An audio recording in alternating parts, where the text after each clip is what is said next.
Robert Redford Sundance is one of the most successful film festivals in the world. So successful, in fact, that it's now branching out from its home in Utah and coming to the United Kingdom. But is the whole thing just an exercise in boosting its profile? And why are there no British films in the programme?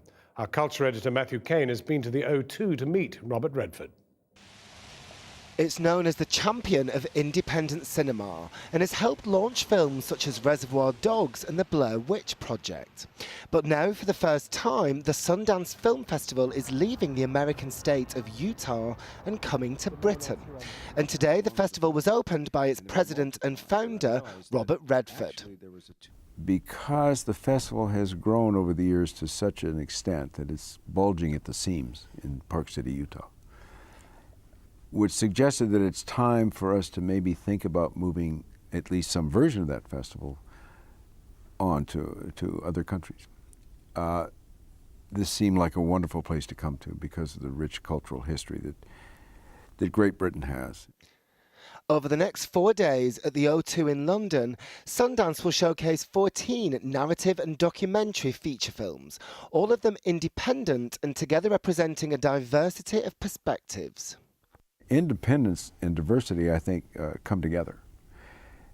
And one thing about my country, whether you like it or not, it is diverse, as you can see right now.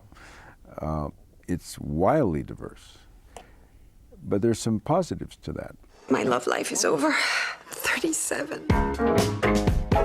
The programme includes the comedy 2 Days in New York, the sequel to 2 Days in Paris, and the documentary Finding North, which tells the human stories behind America's hunger crisis. And I'm just looking at the teacher, and I look at her, and all I think about is food.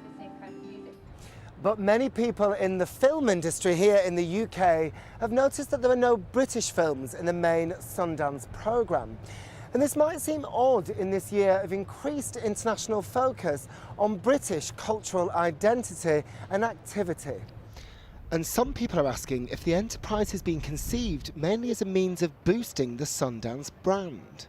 Every time you turn around, another film festival pops up, and the ones that are there already, particularly the American ones like Tribeca, like South by Southwest, are really kind of giving Sundance a run for its money at the moment. There's a real competition, I think, between those festivals. But Robert Redford insists he isn't threatened by the competition. We're the only festival in the world, still, that's purely independent. It's purely about an independent film. The other festivals are mixed. They mix mainstream with a certain amount of independence.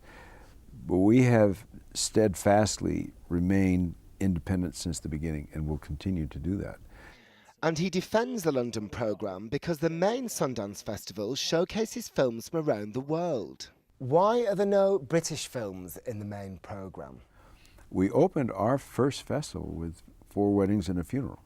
So we've exhibited films from Great Britain for a long, long time, since our beginnings. So it seemed kind of right that we would come here with our films that are strictly American. But the festival's also raising eyebrows because its programme of liberal, quirky films will be playing in a multiplex at the O2, a venue for pop concerts with a shopping centre and chain restaurants. On one hand, an uneasy fit, but on the other, possibly the perfect strategy to bring independent cinema to a whole new audience.